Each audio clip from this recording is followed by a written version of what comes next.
তলোয়ারবাজি বলতেই কল্পনায় আসে সুঠাম দেহের শক্তিশালী কোনো তরুণ। কিন্তু যদি বলি এই শৈল্পিক যুদ্ধবিদ্যায় এক নারী আধিপত্য বিস্তার করছেন, তাও আবার ৭২ বছর বয়সে। হ্যাঁ, ভারতের কেরালার মীনাক্ষী রঘুবান, যিনি আজও কলারিপায়াট্টুর মঞ্চে যেন এক অগ্নিকন্যা। তার শাড়ি পরা লাবণ্য আর হাতে ঝলসে ওঠা তলোয়ার দেখে মনে হবে তিনি যেন কোনো প্রাচীন যুদ্ধক্ষেত্র থেকে ফিরে আসা এক অবিস্মরণীয় যোদ্ধা। বয়সের সীমা ছাড়িয়ে নারীর ক্ষমতার এক অনন্য উদাহরণ তিনি। মীনাক্ষী রঘুবানের গল্প শুরু হয়েছিল মাত্র ৭ বছর বয়সে।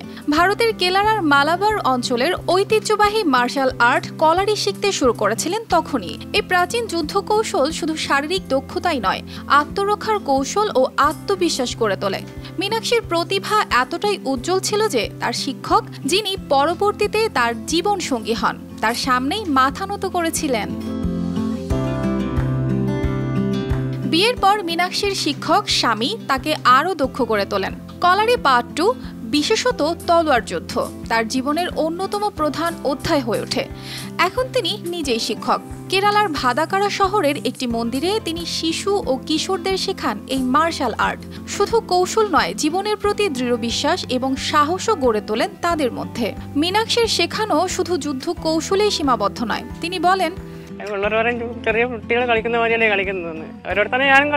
আজ তার কাছে শুধু ভারত নয়, বিশ্বের নানা জায়গা থেকে মানুষ আসে এই ঐতিহ্যবাহী কৌশল শিখতে। তার অনুশীলনগুলো দেখা যায় যে কতটা দক্ষতা ও নিষ্ঠার সঙ্গে তিনি নিজের কাজটি করছেন। শাড়ি পরে তলোয়ার হাতে তার দৃপ্ত ভঙ্গি যে কাউকে বিস্মিত করতে পারে। অর্পিতা জাহান, RTV।